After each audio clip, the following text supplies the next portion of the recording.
The new year always brought a sense of fresh beginnings, but this time it arrived with an unsettling surprise. My doorbell rang, piercing the quiet of my small, cozy home. Expecting maybe a neighbor or a late courier, I casually swung the door open. My heart plummeted into my stomach. There, on my doorstep, stood two figures from my past I never wished to see again, my sister Claire and my ex-husband Ethan.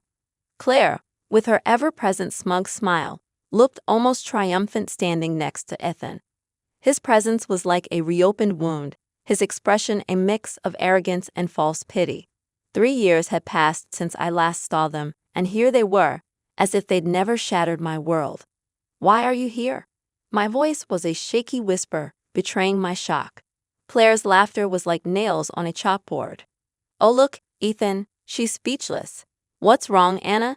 Not happy to see your dear sister and loving ex-husband?" Ethan leaned against the doorframe, his gaze scanning the room behind me. "Yeah, Anna, we just thought we'd pay a visit, see how the old place is holding up without us." I clenched my fists, fighting the urge to slam the door in their faces. "This is no longer your place, Ethan, and you, Claire, have no business here either." Their smirks only widened at my attempt to stand my ground. Ethan's next words were like a slap.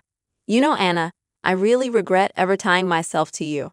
What a waste of my best years." Claire chimed in, her voice dripping with mock sympathy. Poor Anna, always the underachiever, even in marriage. Their cruel words stung. But before I could muster a response, a voice from behind startled us all. "Who's at the door, Anna?" It was my father, George, whom I wasn't expecting until later that evening. His unexpected presence threw Claire and Ethan off balance. The smirks faded from their faces as they awkwardly shifted their stance. "Dad, you're back early," I managed to say, my voice laced with relief. George's eyes narrowed as he took in the scene before him. "Claire, Ethan, what in the world are you two doing here?" Their composure crumbled, the confident facade melting away under my father's stern gaze. For a moment, there was silence, a tense air hanging between us. It was broken only by Claire's hesitant voice. "We, just wanted to wish Anna a happy new year." George's disbelief was palpable. "Really? After years of silence, you suddenly remember family ties on New Year's Day?" His tone was icy, hinting at unspoken anger and disappointment. Ethan cleared his throat, attempting to regain his composure. "Well, we also had some news to share, but maybe this isn't the right time." I knew there was more to their visit than just New Year's greetings. Their unexpected arrival, the smug looks, the veiled insults, it was all too familiar, the same old pattern of deceit and manipulation. But this time, I wasn't the same person they had left behind. As they awkwardly excused themselves, promising to return another time, I closed the door with a mixture of relief and dread. Their return could mean only one thing: trouble was brewing once again, and this time, I had to be ready. After Claire and Ethan left, the house felt oppressively silent. My father, George, sat across from me, his brow furrowed in concern. "Anna, what was that all about? Why are they back?" I sighed, feeling the weight of years of suppressed memories. "I don't know, Dad, but with Claire and Ethan, it's never without a reason." George nodded, his expression darkening. "I remember how things ended, how they betrayed you. You don't owe them anything, Anna." I appreciated his support, but there was a part of the story even he didn't fully understand: the depth of Claire's manipulation and deceit. It went back to our childhood, a time that should have been filled with innocent memories, but was instead marked by Claire's selfishness. "Dad, do you remember my 10th birthday, the porcelain doll Grandma gave me?" I asked, my voice tinged with sadness. George's face softened. "Of course, you loved that doll." I nodded, the memory vivid in my mind. "Claire broke it on purpose, but she cried and told Mom it was an accident, that I was the one who knocked it over." George looked surprised. "I never knew that. Your mother always said it was an accident." "That was just the beginning," I continued, the old wounds reopening. "She always played the innocent, and I was the one who got blamed. She knew exactly how to manipulate everyone around her." I could see the regret in George's eyes, the realization of what he hadn't seen all those years. "I'm sorry, Anna. I should have seen through it." It's not your fault, Dad. We were all fooled by Claire's act. I paused, taking a deep breath. Even with Ethan, she played us both. They deserve each other.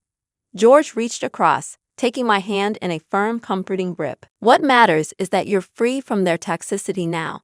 Don't let them drag you back into their drama. I nodded, trying to muster a smile. The conversation with my father made it clear that the past wasn't as buried as I had hoped. Claire and Ethan's return wasn't just a simple visit. It was a harbinger of more turmoil to come. That night, sleep eluded me. The memories of Claire's manipulations, the way she had always outshone me in our parents' eyes, the way she effortlessly charmed Ethan away from me, it all swirled in my mind. Her return meant she was up to something, and I couldn't help but feel a sense of dread about what was to come. But amidst the turmoil of thoughts, a determined resolve began to form. I wouldn't be the passive victim this time. I would stand up to Claire and Ethan. Whatever their game was this time, I was ready to fight back. In the days following Claire and Ethan's visit, their words and smirks haunted me. I threw myself into work, trying to distract myself, but the past refused to stay buried. The memory of my marriage to Ethan, once filled with love and promise, now felt like a thorny path I had been forced to tread barefoot. It started beautifully. Ethan was charming, attentive, and everything I thought I wanted in a partner. We were happy, or so I believed. But then came the subtle changes, the late nights, the unexplained absences, the evasive answers. I trusted him, ignoring the nagging doubts and the whispers of intuition. Then one evening, the veil lifted. I returned home early from a business trip, the anticipation of surprising Ethan tingling in my heart.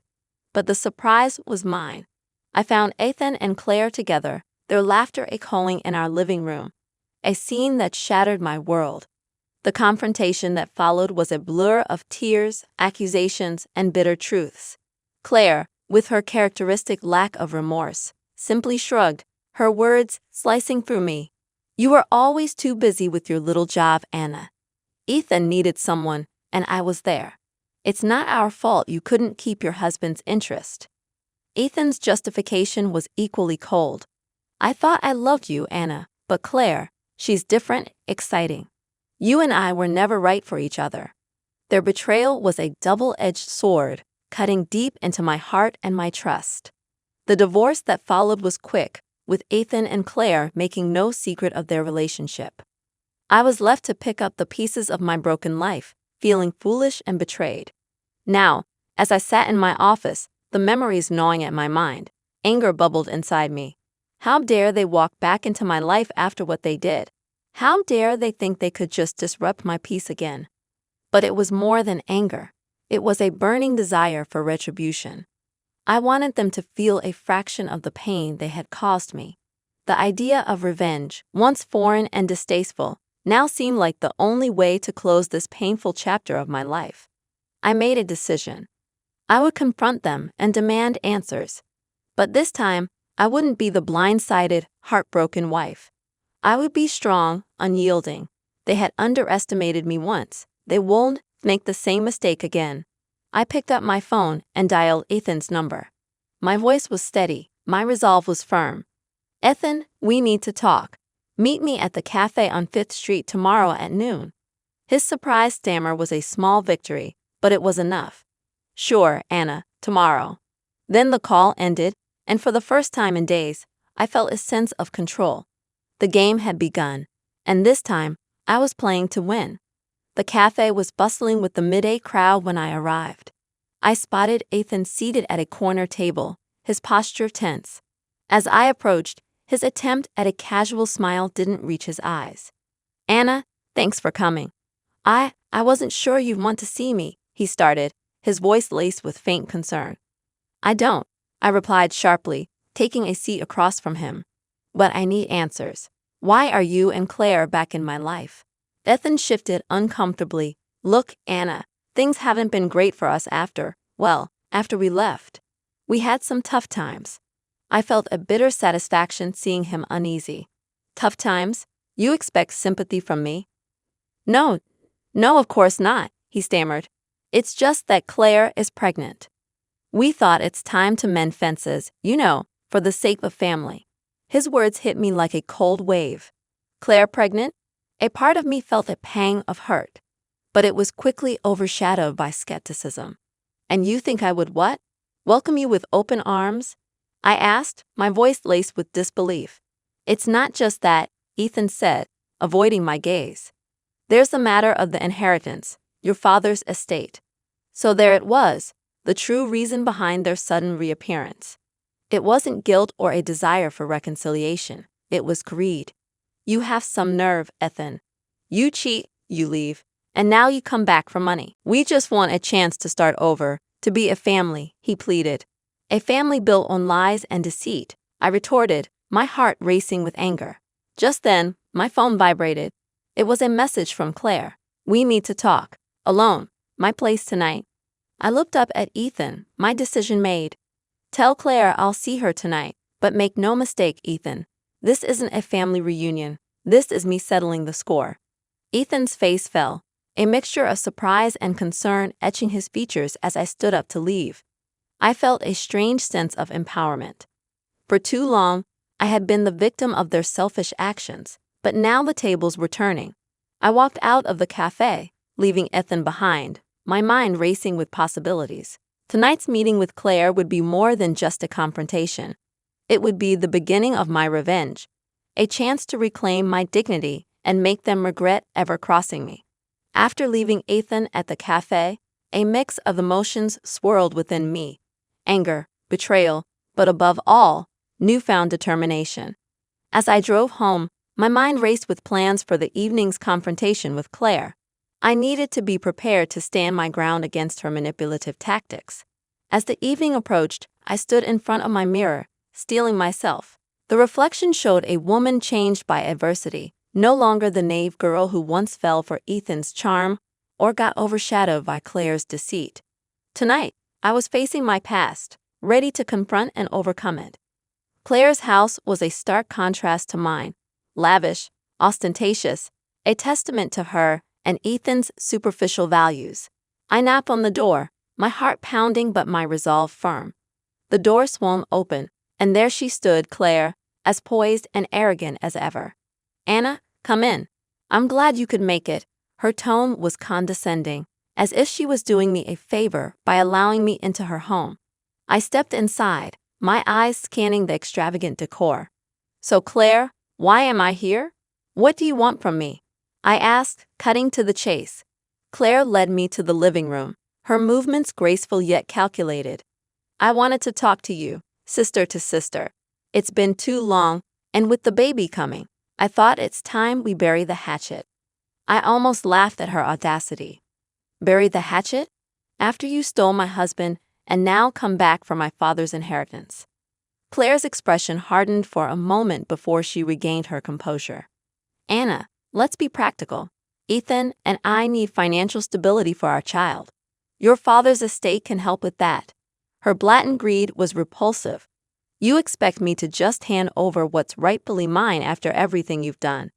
It's not just about the money, Anna, Claire said, her voice dripping with false sincerity. It's about family. We're still sisters after all. I stared at her, incredulous. You lost the right to call me sister the moment you betrayed me. There was a silence, a tension that hung heavily between us. Then Claire's facade cracked, her true nature surfacing. Fine. If you're going to be selfish about it, then let's talk legalities. You know dads will favor the first grandchild. My baby will ensure Ethan and I get the inheritance. Her words hit me like a physical blow. This was her game, to use her pregnancy as leverage to manipulate our father's will in her favor. You're unbelievable, Claire. You think you can just manipulate everyone and everything to your liking. But not this time. I won't let you. My voice was firm, unyielding. Claire smirked, a cold, calculating look in her eyes. We'll see, Anna. We'll see how long you can keep up this righteous act. I turned to leave, my mind reeling from Claire's callousness. As I drove away from her house, a plan began to form in my mind. Claire and Ethan were playing a dangerous game, but now, I knew the rules. It was time for them to learn that I was no longer the passive player in their twisted game. The days following my encounter with CLA were spent in a state of heightened alertness, preparing for the inevitable legal battle over my father's estate. I sought legal counsel, determined to protect what was rightfully mine and my father's legacy from CLA and Ethan's greedy clutches. As I delved deeper into the legal intricacies, a piece of shocking news reached me. Ethan's business, the one he had started with such bravado, had collapsed. They were drowning in debt. Their lavish lifestyle was unsustainable. This revelation shed new light on their sudden reappearance and desperation for the inheritance. I met with my lawyer, a sharp-witted woman named Miss Harper, to discuss our strategy. "They're cornered financially and legally," she said, scanning the documents. "Your sister's claim about the will favoring the first grandchild doesn't stand on solid legal ground. We can fight this." Her confidence was reassuring, but I knew Claire and Ethan wouldn't give up easily. They were like cornered animals, unpredictable and dangerous. My resolve was tested sooner than expected. One evening, as I returned home from work, I found Claire waiting on my doorstep, her expression a mix of defiance and desperation. "Anna, we need to talk," she said, her voice uncharacteristically shaky. I eyed her wearily. "I have nothing to say to you, CLA. This matter is now in the hands of lawyers." She stepped forward, blocking my path. "Please, Anna, I'm not pregnant. It was a lie, a stupid plan Ethan and I concocted to sway Dad's will in our favor." Her confession, though shocking, didn't surprise me. It was just another deceit in their long list of manipulations. "So all this time you've been lying?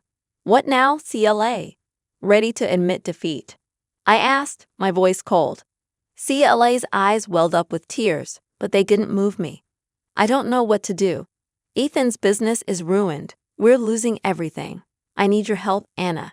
Her plea for help after all the pain she had caused was almost laughable. "You want my help after everything you've done? You really are delusional." She grabbed my arm, desperation in her grasp. "Please, Anna, I'm your sister. Remember how we used to be before all this?" I pulled away, her touch repulsive to me. "The sister I knew died the moment you betrayed me. You made your choice, CLA. Now live with it." Leaving CLA standing alone, I entered my house, closing the door on her and our shared pause. The sense of finality was liberating. I was no longer bound by the chains of our toxic relationship. That night, as I sat alone in the quiet of my living room, I realized that this was more than just a battle for inheritance. It was a fight for my own liberation, a chance to finally close the chapter on CLA and Ethan's treachery and move on with my life. The following weeks were a whirlwind of legal proceedings and tense negotiations. Claire and Ethan's desperation became more evident as their financial woes escalated. I remained steadfast, bolstered by Miss Harper's expertise and my own newfound strength. Then came the day of the decisive court hearing. The courtroom was cold and sterile, a stark contrast to the heated emotions simmering beneath the surface. Ethan and Claire sat together, a facade of unity, but the strain was evident in their haggard appearance. As the proceedings began, Miss Harper was methodical and precise, dismantling each of Claire and Ethan's arguments with legal acumen. CLA's lie about her pregnancy was exposed, further weakening their position. I watched CLA as the reality of her situation dawned on her.